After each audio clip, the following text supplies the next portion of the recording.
Jeg har hvad hedder det?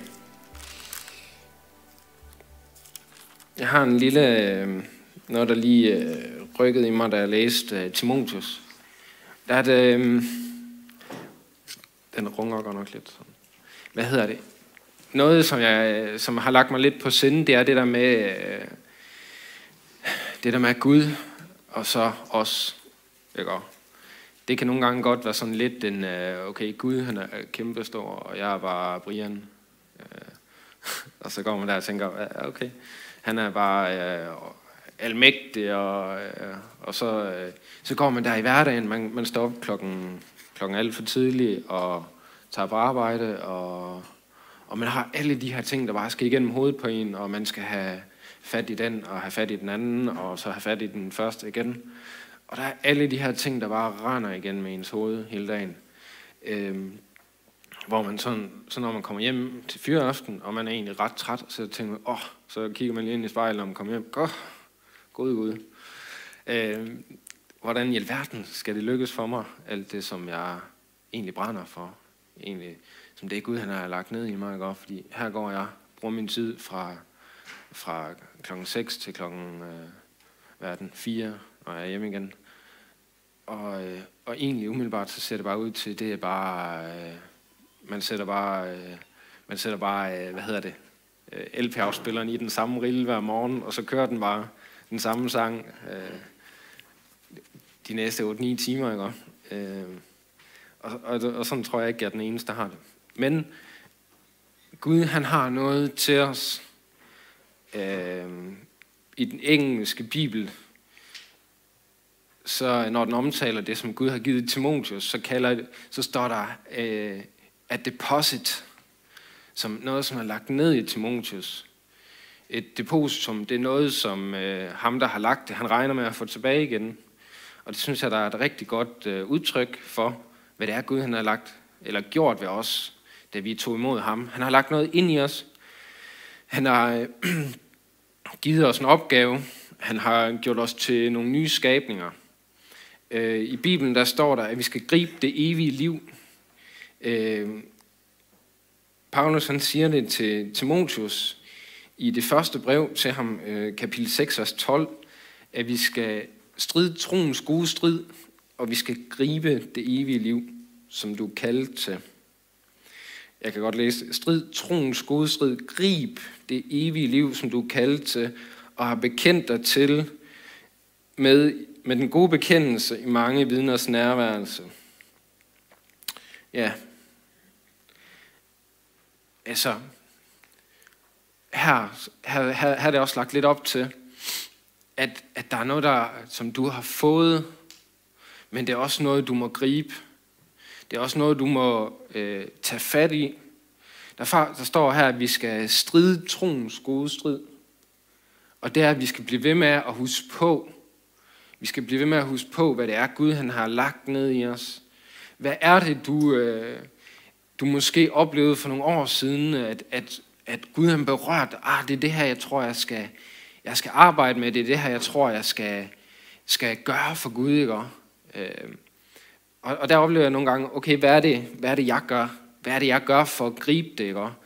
Altså, hvis der er en, der kaster en bold til en, så det naturlige, det er, at man griber den, i stedet for at den bare flyver forbi. Og der oplever jeg lidt, at Gud, han har lagt kaldet, han har lagt evnen til rådighed for os, og det er lidt op til os at tage fat i det. Paulus, han formaner her til Timotheus om, at han skal stride den gode strid, han skal stride i tro, han skal tro Gud, han skal sætte sin lid til Gud. Okay, det er det her, du har givet mig, det er det her, du har kaldt mig til at gøre. Og han formaner ham om at gribe det evige liv.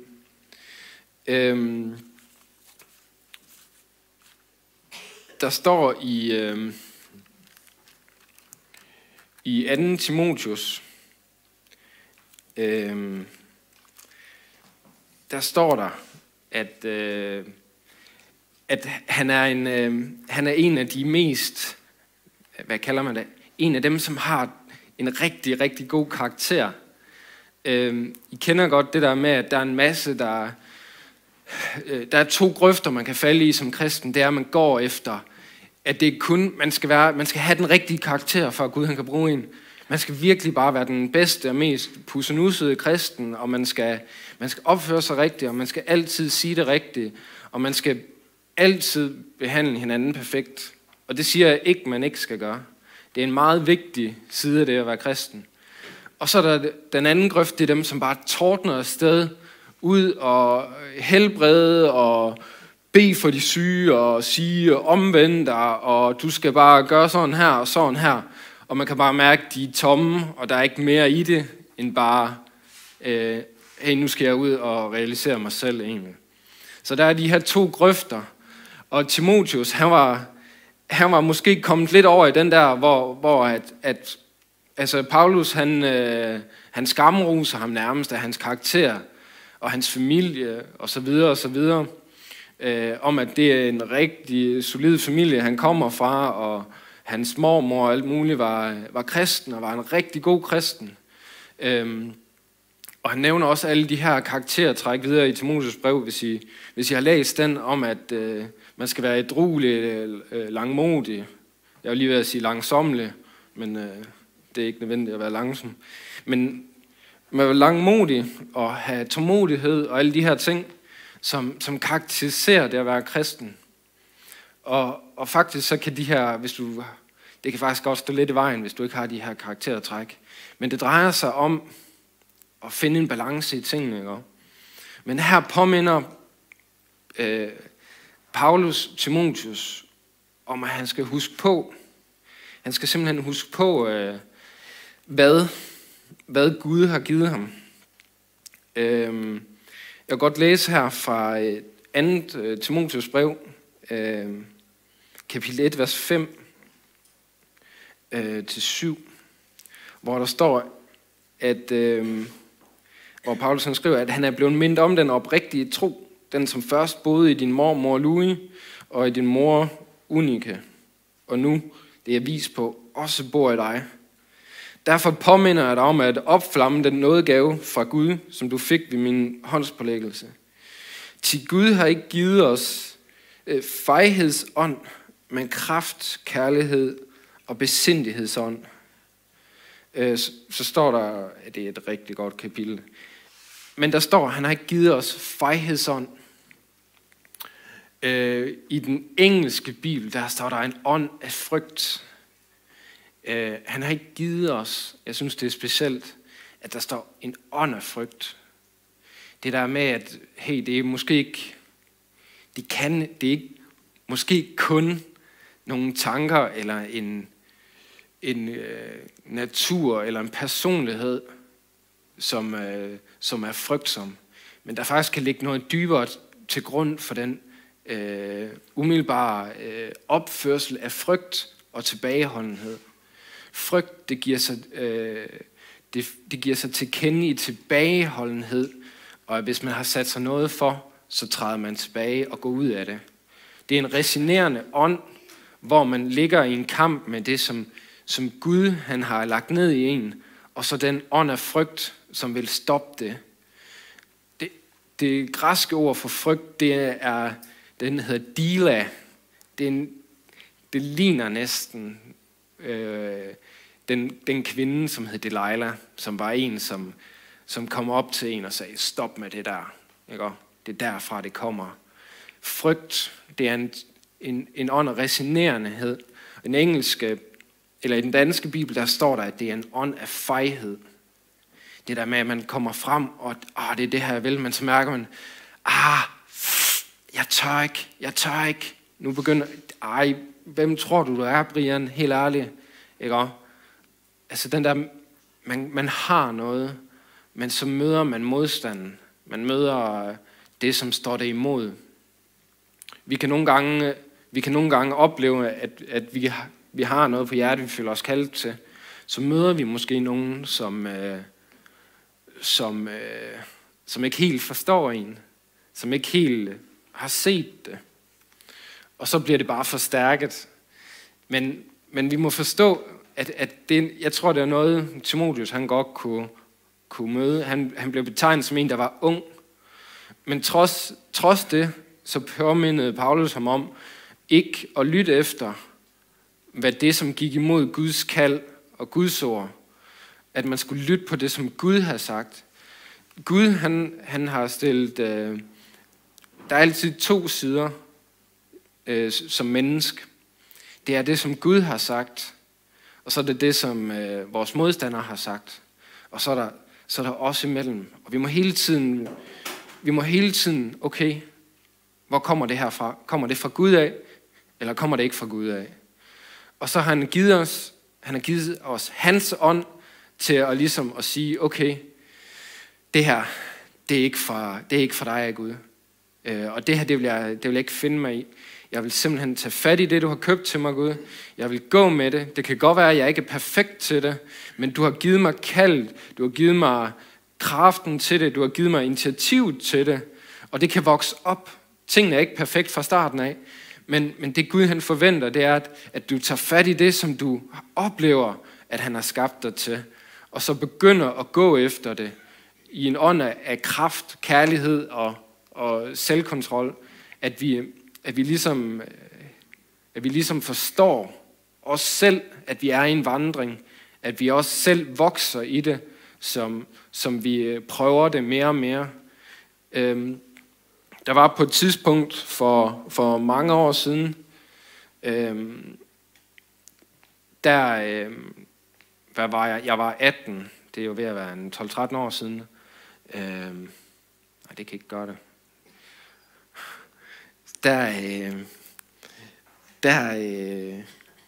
Der var vi nogle unge mennesker, der begyndte at gå på gaden en gang om ugen, hvor vi startede med at dele kaffe ud, og vi havde sådan en ønske, at det kunne simpelthen være fedt at se. Altså vi var jo fuldstændig naive dengang. Altså vi havde jo bare læst i Bibelen, at vi skulle gå ud og dele evangeliet med folk, ikke? Så det gjorde vi. Og vi var unge, men vi havde alligevel en okay, det her, det tror vi, der er Gud. Vi havde en eller anden overbevisning om, det kan godt være, jeg er nervøs, men jeg har bare en ro i det. Jeg oplever bare, at det her det er rigtigt at gøre. Og jeg tror på, at det var Helligånden, der har lagt det ned i os. Og vi begyndte at gå, og til at starte med, der var vi bare glade, bare vi havde mødt nogen, og bare havde snakket med dem om Gud. Ikke? Det var simpelthen fedt, når vi delt evangeliet med nogen. Vi har delt budskabet om Gud med nogen, som ikke kendte ham. Og det var vi bare, yes, fedt. Det var en sejr for os. Det var det virkelig. Bare det at komme hen, og vi var nervøse, når vi kom hen, men vi vidste, det er rigtigt at gøre det her. Så vi gjorde det, ikke? Selvom vi var nervøse, fordi vi vidste, det var det rigtige at gøre. Og allerede dengang, når man er uerfaren i noget, så ved man ikke. Man ved ikke, hvad der er rigtigt og forkert. Og det er også det, man så finder ud af, at jo ældre man bliver, at man falder ind i nogle vaner, man holder sig til det, man kender. Og hvis du snakker med sådan nogle coaches, de siger, at hvis du skal begynde at have nye vaner, så vil du altid føle dig utilpas. Du vil altid opleve i de første mange dage, der har du ikke, du har egentlig ikke lyst til det lige nu, men sådan overordnet set, så er det du vil. Men lige nu, så har du ikke lyst til det, fordi du er ikke vant til det. Så det her med at få nye vaner, det kan godt være ret ukomfortabelt, men overordnet set, hvad er det, du vil?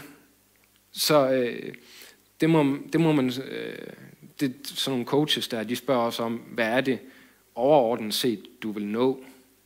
Og så kan det godt være, at du sådan på det daglige plan oplever lidt ukomfort, hvor det ikke er særlig komfortabelt at ændre sig og gå efter det mål. Nå, men tilbage til det, jeg er i gang med. Det der med, og så voksede det bare. Vi synes selv, vi blev bedre og bedre til, og vi var lige pludselig ikke nervøse mere, når vi gik hen til folk, fordi det plejede jo at gå ret godt. Man havde lige pludselig en erfaring at bygge på, som man så havde opbygget, selvom det ikke var særlig sjovt i starten. Men man havde en erfaring lige pludselig, og man blev mere og mere afslappet i det, og det blev mere naturligt for en, og folk de kunne godt se, Han er faktisk seriøs, han er helt afslappet i det her, og han mener det faktisk. Men så kom, må vi bede for dig? Det var så det næste trin, vi fik lagt på. Må vi så bede for dig? Og yes, vi fik lov til at bede for nogen. Hvor var det fedt, men der skete ikke noget. Men vi var stadigvæk glade, fordi vi har, der står i Bibelen, vi skal lægge hænderne på det syge, og så skal Gud helbrede dem. Så nu har vi været lydige, ikke? Og vi har set, hvordan, okay, nu er det lige pludselig normalt. Og så lige pludselig, så begyndte der også at ske noget. Folk, de begynder at mærke noget, og det begyndte at virke, og det begyndte at være normalen at være fredag. Så havde vi bedt for nogen, og der var nogen, der havde oplevet et eller andet. Hvad de har oplevet, det vil jeg ikke stå inden for. Det må stå for deres egen udsagn. Men der står i Bibelen, at når vi gør de her ting, så vil de her ting også ske. Og det gav bare en forventning. Vi oplevede stadigvæk, hvad kan man sige, indimellem nederlag, eller sådan, det var godt nok ikke særlig sjovt. Men vi havde stadigvæk en indre overbevisning om, det her, det er det rigtige at gøre. Vi har ro i det. Jeg mærker Gud i det her. Jeg oplever, det er det her, jeg vil. Det er det her, Gud vil. Og det var ligesom den, vi forholdt os til. Det var, havde jeg en overbevisning i mit indre om det her, og ikke så meget om, hvad det var, vi oplevede. Og det gik jo ret godt. Der var folk, der kom hjem til os, og jeg kan huske, der var en, hun kunne ikke rette sine fingre ud og sådan noget. Hun kom hjem til nogle af mine venner, de bad for hende hjemme i deres hjem. De lavede en aftale med hende, og de kom hjem, og det var bare sådan, det var fedt, at alle de ting skete, men det, der står tilbage i mig, det var den her proces af at have tro for noget, og tro på det, som man oplever i sit indre, og så på en måde begynde at praktisere det. Lave en plan over, hvordan kommer jeg til at nå mit mål, og så stadigvæk være motiveret af, hvad er det, der er i mit indre, hvad er det, jeg har tro for. At man har den her tålmodighed og tro på, at det, som Gud han har lagt ned i dig, det er virkeligt, det er reelt, og han vil gøre det, hvis vi tager fat i det. Og jeg tror på samme måde, så skal vi huske på, som Paulus han talte til Timotheus, husk på, altså dem, som har mødt Gud, der er mange, hvis du begynder at bore lidt i deres liv, så har de en eller anden oplevelse af, hey, her talte Gud til mig. Her oplevede jeg godt nok Guds ånd. Her mærkede jeg godt nok, okay, det er godt nok det Gud, han ønsker for mit liv, ikke? Og så på en eller anden måde, så snurrer hverdagen bare videre. Og det er meget naturligt. Jeg har selv været ramt af det, hvor jeg så har fået øjnene op for det igen. Hey, nogle gange, for eksempel når du er ung, så har du ikke så mange forpligtelser. Så kan du bare hjerne afsted med Gud og bruge en masse tid på Bibelen og bede og være tæt på Gud, og man mærker nem Helligånden. Men der kommer de her ting, lige pludselig en masse forpligtelser, man skal tage sig af. Og så kan man godt komme ud af det, og man, der var også sådan ild i mig engang. Hvor kom den fra, ikke? Og hvor man lige pludselig må bare nive sig selv i armen og sige, hey, du må vokse op, jeg må vokse op og være seriøs omkring det, som Gud han har kaldt mig til. Og begynde at prioritere og lave nogle vaner, hvor jeg vokser ind i det, som Gud han har kaldt mig til. Fordi det hjælper jo ikke meget, at Gud han har sagt, at jeg vil have dig til at gøre det her, hvis man så aldrig begynder ligesom at undersøge det og træne sig selv i det, og ligesom få sin sjæl rettet ind, få sin menneske rettet ind til det, som Gud han har lagt til rådighed for os. Så man kan sige, det er et samarbejde med Gud. Gud han kommer ikke bare og flytter dig derover, og nu står du lige pludselig, det er Gud han har kaldt dig til. Det vil være det samme ligesom når den dag du bliver 18, så får du stukket et kørekort i hånden, og så sætter du bare ud i bilen, og så bare afsted. Altså det er ikke helt det er ikke helt, hvad kan man sige det kan vi ikke begribe som mennesker. Vi bliver nødt til at lære tingene. Vi bliver nødt til at vokse ind i det, for at vi kan bære tingene. Man sætter heller ikke et 2-årigt barn op på en cykel, og så bare siger, værsgo, her er din cykel. Det drejer sig ligesom om, at vi skal lære, og så kan håndtere de ting, som Gud han har skabt os til at være. Et barn, når det bliver født, det er jo komplet.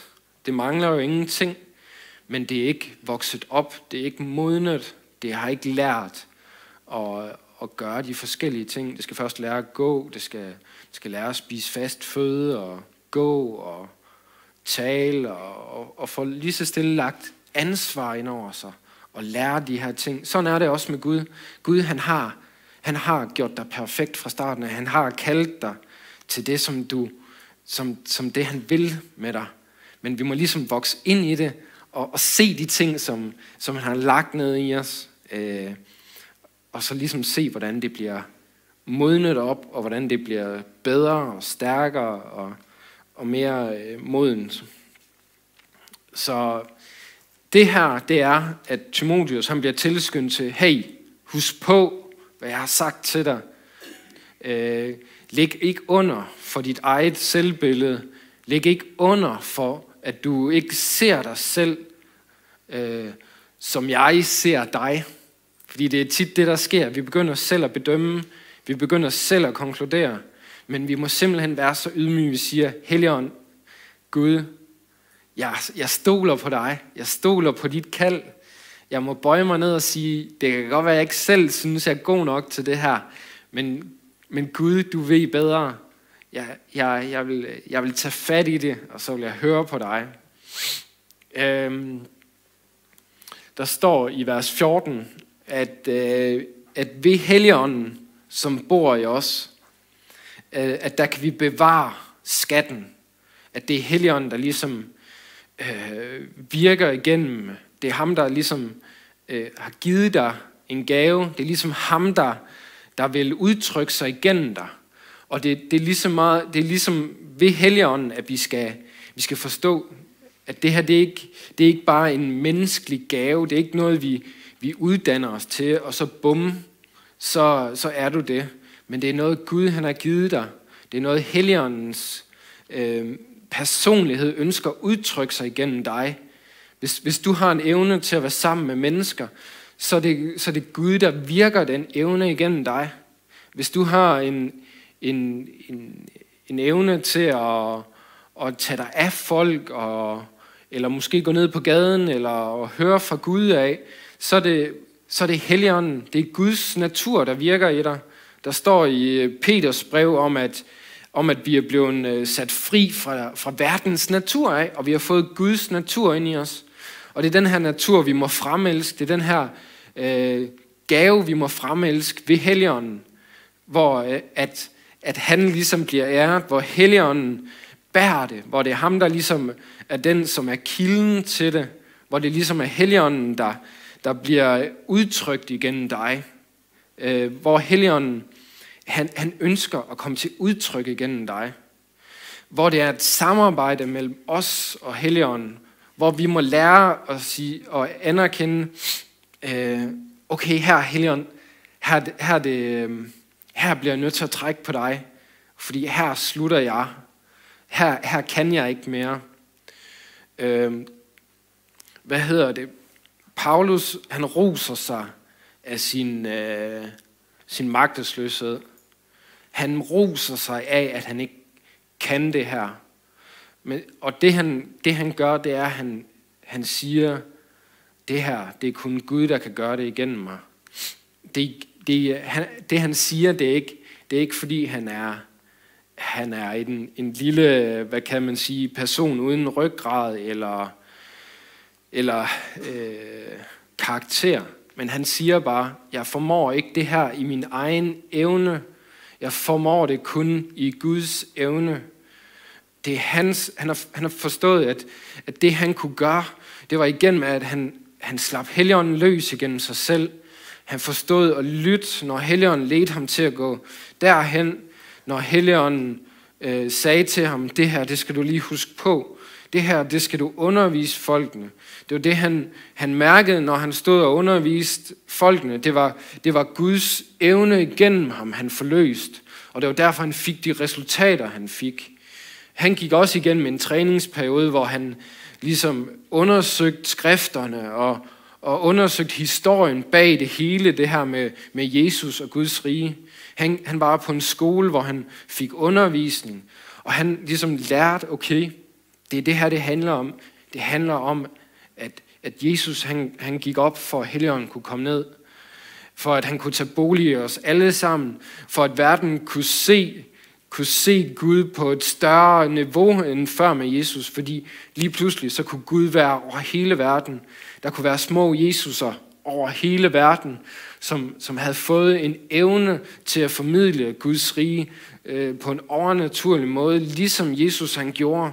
Han kom og fik kundskabsord og snakkede ind i folks liv og betjente dem på en overnaturlig måde,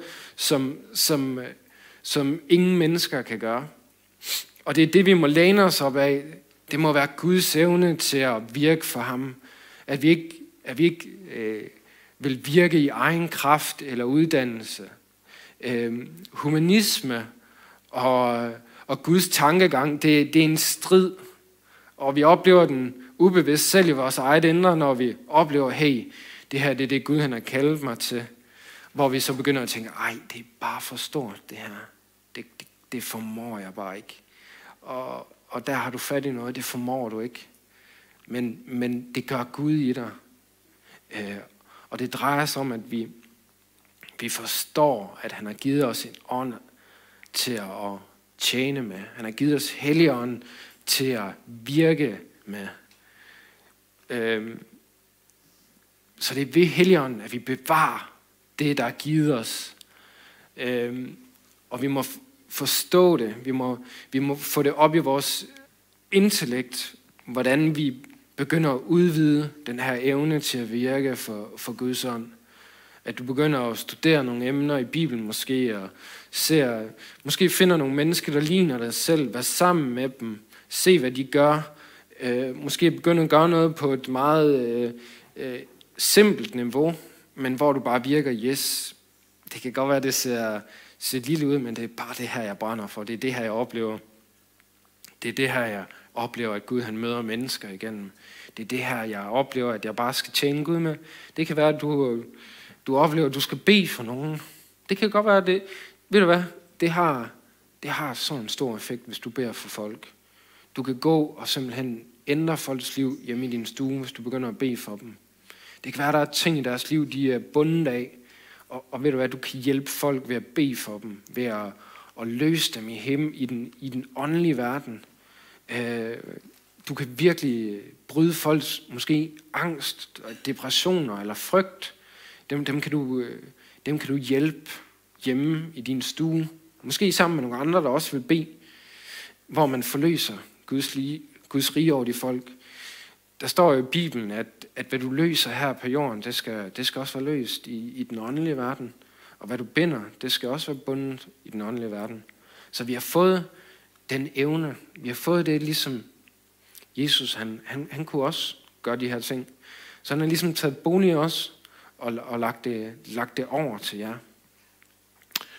Nu skal jeg nok lade være med at trække det ud. Jeg synes bare, det er fascinerende det her med, at Gud han har lagt sit liv i os. Han har lagt sin evne i os. Og hvordan vi formår at udvikle det. Ikke for, at vi skal fremhæves, vel? Ikke fordi vi skal være nogle store stjerner. Ikke fordi vi skal være nogle kæmpe, det er mig, det drejer sig om, vel? Men fordi at vi kan blive effektive, for at vi kan nå andre mennesker, for at vi kan være en velsignelse for andre. Der står, at Paulus, han rejste rundt for at opmuntre de hellige. Han rejste rundt og opmuntrede dem og underviste dem, for at de gennem deres trængsler og prøvelser, at de måtte være opmuntrede og begejstrede og stadigvæk holde fast i, hey, Gud, han har købt det her til jer. Han har skabt jer til det her. Så det var en opmuntring, han kom rundt med og sagde, hey, du kan gøre det, du kan gøre det, du kan virkelig gøre det. Og det er noget, der fascinerer mig, det der med, at hey, det kan godt være, at du ikke selv altid oplever, at det her, det er bare yes. Men det er stadigvæk i dig, og hvis du bare har lidt tålmodighed, hvis du bare vil begynde at tage lidt fat i det, så tror jeg, du vil begynde at se, hvordan, hey, wow, det her, det har jeg aldrig troet om mig selv, eller om Gud, skal jeg snart sige, ikke? Så en stor del af det her, det er, at jeg ved simpelthen ikke, jeg synes, det bliver næsten for langt, det her. Men jeg kan godt lide, I ved godt, de der surfer der, de står, har I nogensinde været ude og sejle i sådan en båd der? Så nogle gange, når den får gas, så kommer den lige op og ride på bølgerne, så er det bare lige bølgetopperne, sådan må jeg nok lige, jeg tager bare lige det øverste af tingene, ikke? Fordi ellers så bliver det simpelthen alt for kedeligt. Det er også sjovt, når båden bare, men der er det der, det har jeg også lidt inde på, tro. Timotheus, han bliver mindet om, hvad han er blevet givet, og han bliver mindet om at bruge gaven. Jeg har sådan nogle, vi kender alle sammen det der skriftsted, hvor der står tro og fast tillid, en overbevisning om ting, som man ikke har set, ikke? Det der med, at man går med noget inde i sig selv, og man har bare oplevet Helligånden, wow, det her, det er det, jeg tror, jeg skal, ikke? Men hvor man bliver nødt til, det er der, du skal tilbage hele tiden, igennem hverdagen, specielt i hverdagen, fordi det er dem, vi har flest af. Hverdag, det er dem, vi har flest af, så det er de dage, du kan træne mest. Weekenderne, der er kun 2 dage, og det er ikke så meget, dem skal man bare nyde, ikke? Men hverdagene, det er de dage, vi træner. Hvor vi hele tiden kommer tilbage til en ro, hvor vi tænker, Gud, det er det her, jeg går efter. Det er det her, jeg oplever, du vil med mig. Og hvor man sørger for at have ro på, hvor man tænker, Gud, det er det her, du har kaldt mig til. Det er det her, jeg regner med, kommer til at ske. Jeg oplevede noget, jeg var ude at rejse her i ferien, så lagde jeg min seng og nød i ferien, og så lagde jeg bare lige og bade lidt og sådan, og så lige pludselig kom det bare til mig, og prøv at lade være med at tænke på alt det der med at have tro og ikke have tro. Prøv først og fremmest at tage alt dårlige selvværd væk,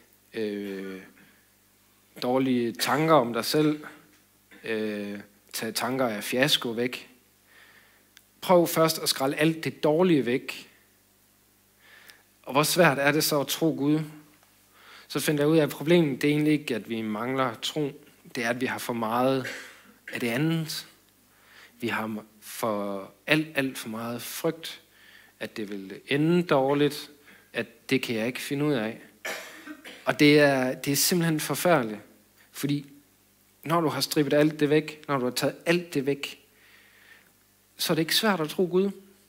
Fordi der er ikke noget dårligt, der er ikke noget, der kan gå galt så, hvis alt af det dårlige er taget væk. Så er det bare, okay, sådan her er det.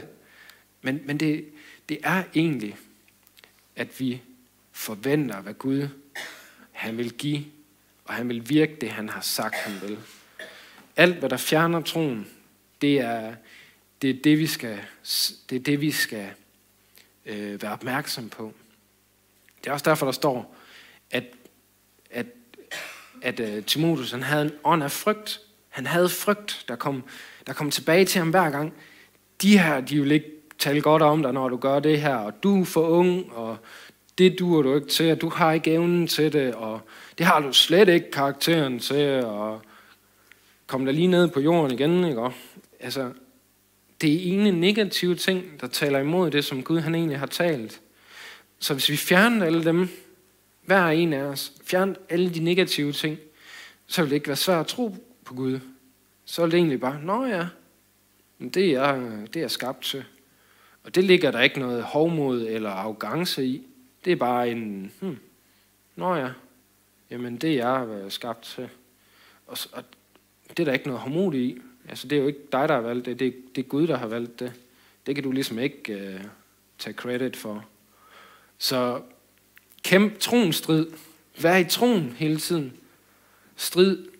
Det kan også godt være, at du nogle gange lige skal sige til omstændighederne, hey, nu stopper det her bare lige. Så kan det godt være, at der er nogle gange, så kommer der ro på igen. Men strid troen. Vær i troen hele tiden. Lad være med at undgå at komme for langt ud i alt det her. Det ender ikke godt. Det kan jeg ikke. Det er jeg ikke skabt til. Kom tilbage til at være i troen.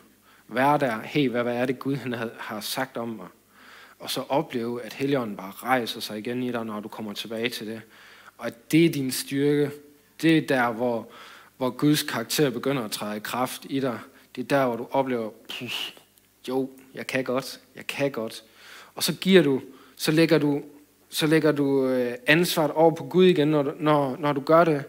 Det er det, han bliver, det er der, han kan komme til det. Det er, når du lægger, hey Gud, det er dig, jeg må trække på. Det er dig, der giver mig evnen til det her. Så jeg vil bare sige, kæmp i troen. Kæmp troens strid. Kom tilbage til troen. Ikke kom tilbage til Gud, men kom ind og forvent det, han har talt over dit liv. Forvent det. Det er det, han bliver begejstret over.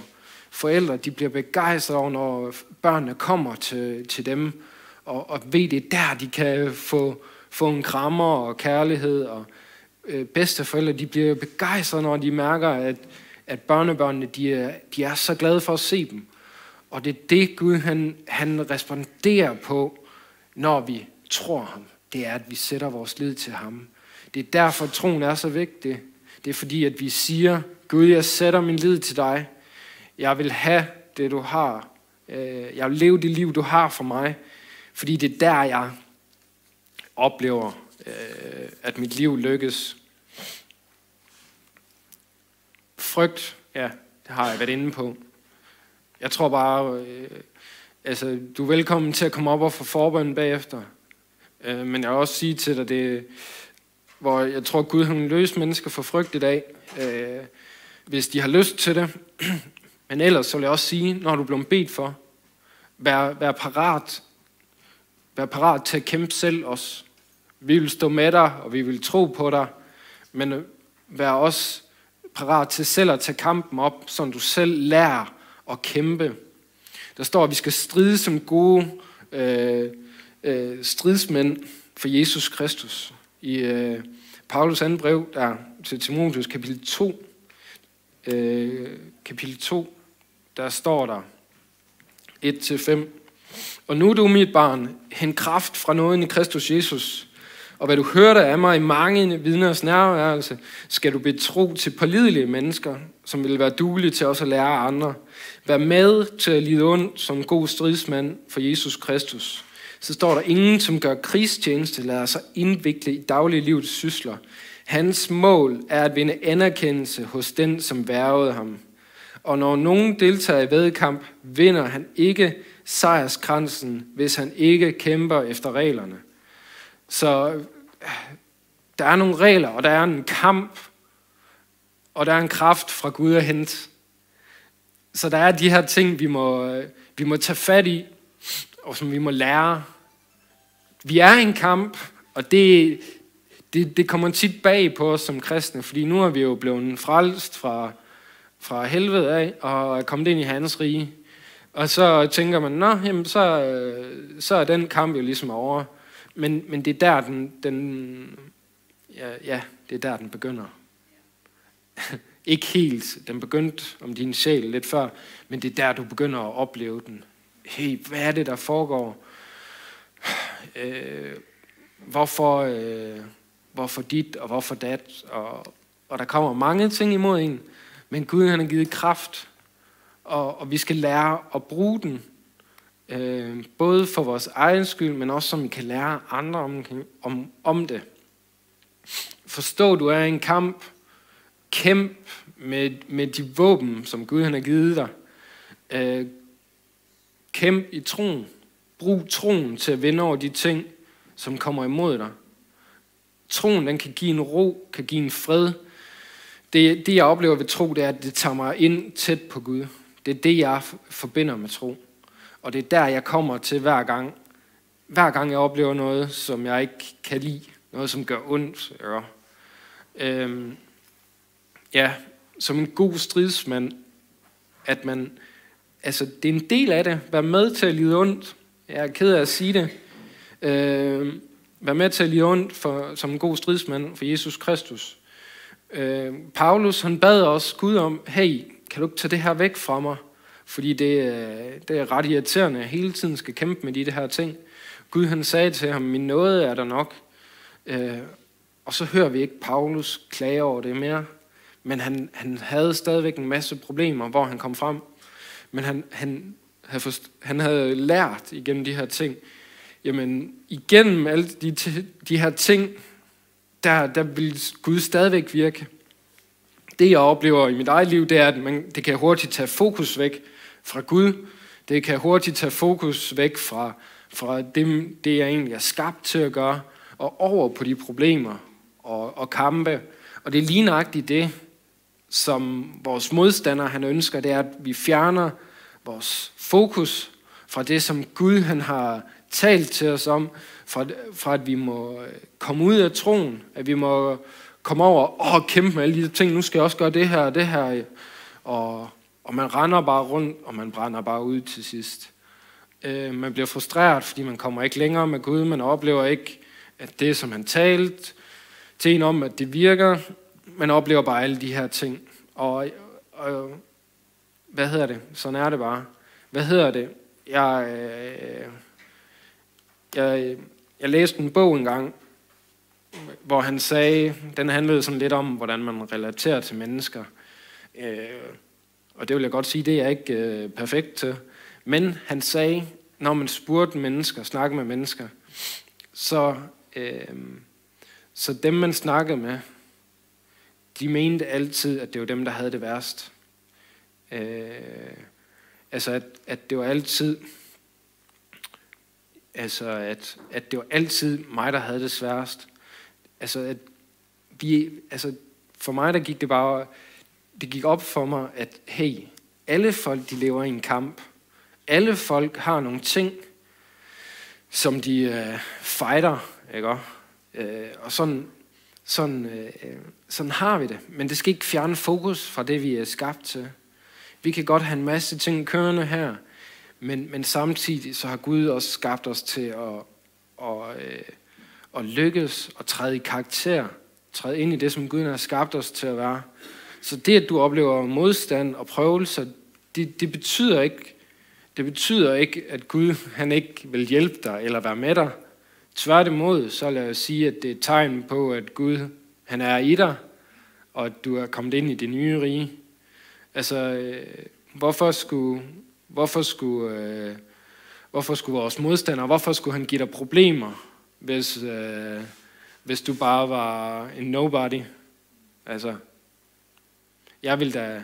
Hvis det var mig, der var ham, så ville jeg da gå efter dem, som var farligst for mig. Og det, ja, sådan er det bare, ikke? Hvad hedder det? Vær med til at lide ondt. Det er normalt, at vi har nogle ting, vi kæmper med. Men igennem dem, så vil vi, hvis vi bliver ved, så vil vi nå det, vi er skabt til at gøre. Hvad hedder det?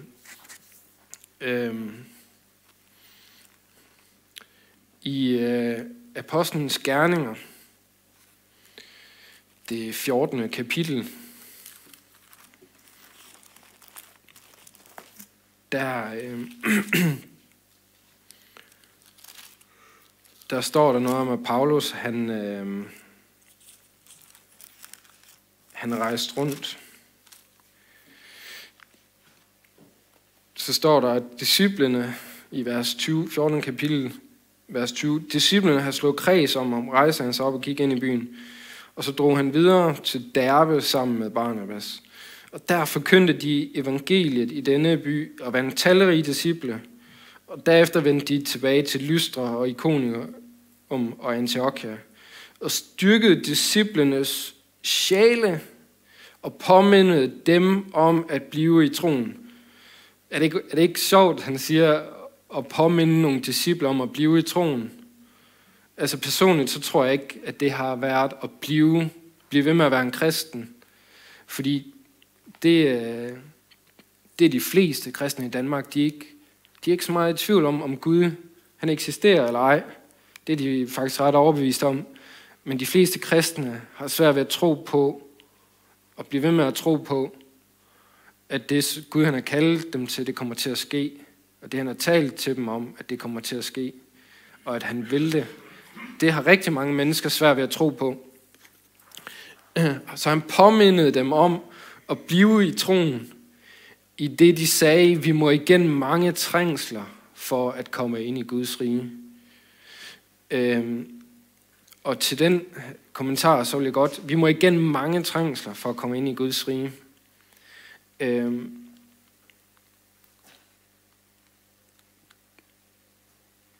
At komme ind i, det betyder i Johannes, det 3. kapitel,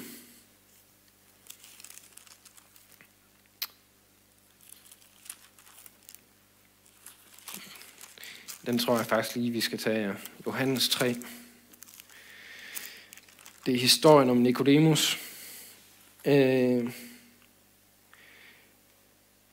Fra vers 2 af. Han kom til Jesus om natten og sagde til ham, Rabbi, vi ved, du er en lærer, som kommer fra Gud af.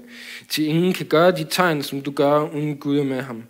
Jesus svarede og sagde til ham, sandelig, sandelig siger jeg dig, ingen kan se Guds rige, hvis han ikke bliver født på ny. Så står der videre i vers 4, Nikodemus siger til ham, hvorledes kan en menneske fødes, når det er gammelt? Det kan da ikke for anden gang komme ind i sin moders liv og fødes. Jesus svarede, sandelig, sandelig siger der, ingen kan komme ind i Guds rige, hvis han ikke bliver født af vand og ånd.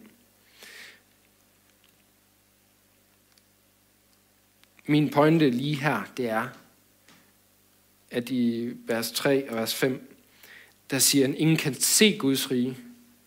Og i vers 5, der står der, ingen kan komme ind i Guds rige.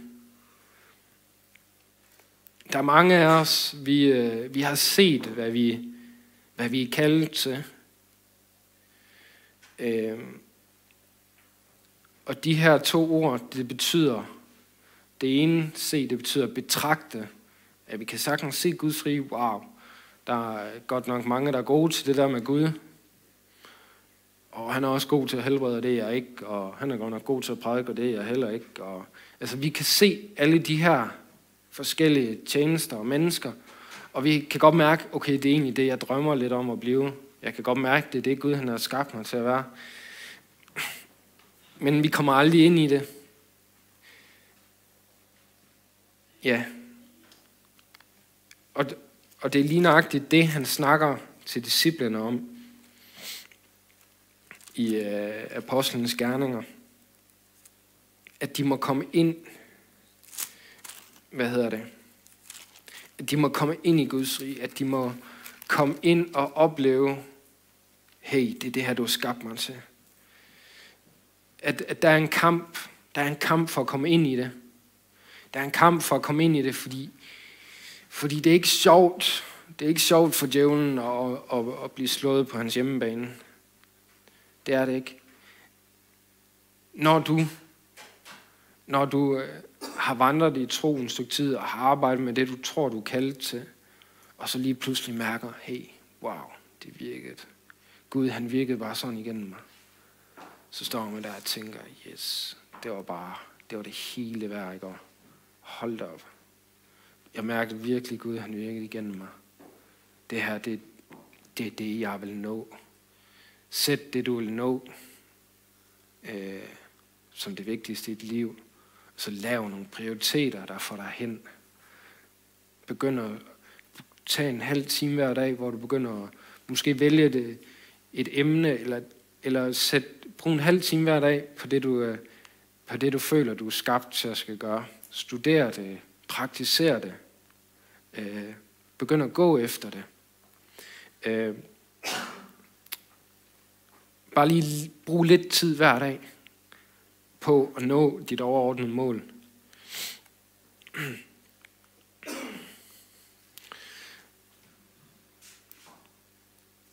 Hvad er klokken ved at være? Verden. Okay. Hvad hedder det? Kom ind i det, som Gud han har kaldt dig til. Kom ind i det. Jeg vil bare bønfalde om at komme ind i det. Lad være med at se på det. Jeg vil trylle dig om at begynde at gribe fat i det. Grib det evige liv. Grib den karaktertræk fra himlen af, som Gud han har skabt dig til at være. Grib den. Jeg må bønfalde dig om at tage fat i det. Fordi mennesker omkring os har brug for dig. Mennesker omkring os har brug for din gave. Der står i Bibelen, at verden længes efter at se Guds børn træde frem. Verden har brug for Gud. Verden har brug for dig. I Romerne 5:17, der står der, at vi skal regere eller herske i livet med Gud. Han har gjort noget tilgængeligt for os, og vi skal hente kraft fra den. Vi skal regere på det område, som Gud han har kaldt dig til. Men det kommer igen den her kamp. Det kommer igen, altså det her det er bare det er noget man har genkendt, at hver gang der er nogen der begynder med noget, så kommer der noget imod dem. Men når du begynder at tage fat i det, så vil du komme til at opleve en stykke tid, hvor der er modstand på, hvor at du vil opleve måske ikke folk der bevidst tager modet fra dig, men måske ubevidst, så vil du opleve en modstand, men når du kommer igennem det, så vil du opleve, okay, så har du ligesom etableret dig, og så oplever du det kontinuerligt, okay, her lykkes jeg bare. Og det er ligesom fordi, okay, vores modstander han har forstået, ham her kommer jeg ikke videre med. Han bliver ved, og han har forstået, hvordan man kæmper på det her område. Så vi er koblet sammen med Gud for ligesom at udtrykke forskellige evner og gaver her på jorden. Men som en stridsmand, der skal vi kæmpe. Vi skal fighte for at få det til at lykkes. Og jeg tror, det er der mange, inklusive mig selv, har givet op. Men så er jeg begyndt igen efter en stykke tid. Altså, hvor vi oplever, okay, det her det er faktisk noget, der vil blive ved med at ske. Sådan, i ny og næ. Men vi skal stå fast og tro på det, som Gud han har talt til dig og lagt ned i dig. Og komme tilbage til troen, for at vi kan vinde over det, som kommer imod os. Og jeg tror, det er sådan, vi skal kæmpe her på jorden. Det er i troen. Det er det, som kommer imod os. Jamen, det har vi magt over, hvis vi kommer tilbage og tror Gud for, at han vil virke igennem os. At vi tager fat i hans kraft og noget til at vinde over det. Fordi det er sådan, at vi har overvundet verden. Det er sådan, vi har overvundet ting i vores liv. Det kan være, at du kæmper med en karaktertræk, der bare popper op hele tiden. Og man tænker, hvor i verden? Det kommer jeg aldrig videre med. Men der er en vej, og det er, at vi bliver ved med at gribe fat i troen og siger, Gud, det her, det har du købt mig fri fra. Så ja, grib det evige liv. Husk at bruge, hvad Gud har givet dig. Kæmp i tro. Lær at omgås Helligånden. Hør hans vejledning. Gør Helligånden til din bedste ven. Gør Helligånden til din livsledsager. Gør Helligånden til ham, du kommer til, når du ikke ved, hvad du skal gøre. Virkelig tro på, at han er en reel person, der kan give dig rådgivning, der kan give dig vejledning, der kan opflamme dit indre, der kan give dig mod, der kan tage byrderne bort. Lær at omgås Helligånden. Vær sammen med Helligånden. Hør hans vejledning. Husk, hvad Gud har givet dig. Læs Bibelen. Læs hans løfter. Og tag det ind sammen med Helligånden og sige, Helligånden, jeg har brug for dig, at det her det er bare noget, jeg kommer tilbage og siger, at det her det er mit. At man kommer ind i troen med løfterne fra Gud af. Husk, hvad Gud har givet dig. Stå frygten imod. Stå de her tanker imod, der kommer til dig, som ikke er positive omkring, hvad du er skabt til. Tag dem væk, fordi det er ikke det Gud, han vil. Stå frygten imod. Du er skabt til at reagere over situationer. Giv ikke op. Bliv ved. Find en vej. Bliv ved, indtil du mærker det, at det løfter sig. Bliv ved. Det er de råd, som mange af de folk i Bibelen har fået. Det er, at de skal blive ved, indtil Gud han har taget dem igennem. Jeg synes, det er fascinerende, at de mennesker, som Gud han har talt om i Bibelen, har brugt stærkt, at de stadigvæk skulle fighte. De skulle stadigvæk, selvom det er Bibelen. Jesus han oplevede også meget modstand, men det var stadigvæk ham, han havde valgt. Det blev der ikke ændret på. Og Jesus, det er ikke til at vide, hvad han altid tænkte, men han var ikke i tvivl om, at Gud havde udvalgt ham. Jeg ved da ikke, om han nogensinde har... ja, det tager jeg ikke udtale mig om, men det er da ikke... Altså, prøv at forestille jer, at om det er mig, der er Guds søn, og så alle de hader bare en, og dem, man er kommet med, for egentlig at hjælpe dem. Det er da ikke sådan vildt motiverende. Men han troede Gud, må man sige. Så ja, der vil være forbøn her bagefter, når Mette hun lige har rundet af. Men ellers så vil jeg sige, det der er allervigtigst, det er, at du får nogle redskaber, som du bruger i din hverdag. Det er simpelthen, det jeg vil råde folk til, det er at lave en plan for, hvordan du når dit mål. Lav en plan for, hvordan du lykkes i det, Gud har talt til dig om. Simpelthen skriv ned de her ugedage, det kan være mandag, onsdag og fredag, der bruger jeg en halv time på at studere et emne, eller en time, hvor du bare bygger på, hvor du gør klar til, at Helligånden han kan virke igennem dig. At du kan ligesom, du støber kuglerne, som Helligånden kan skyde af. Ja. Så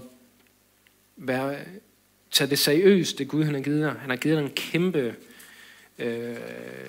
hvad kan man sige, mulighed for at tjene ham. Og så også lige være lidt moden, og så prøve at planlægge det. Jeg har ikke selv lykkes perfekt i det. Det vil jeg bare lige understrege. Men jeg har da taget et skridt i hvert fald, vil jeg sige. Og jeg tror, det er det Gud, han regner med, det er, at vi begynder selv at gå og tage fat i det, han har kaldt os til. Så go for it. Kick the fear out of your life. Stå frygten imod, ikke? Fordi det er ikke Guds ånd.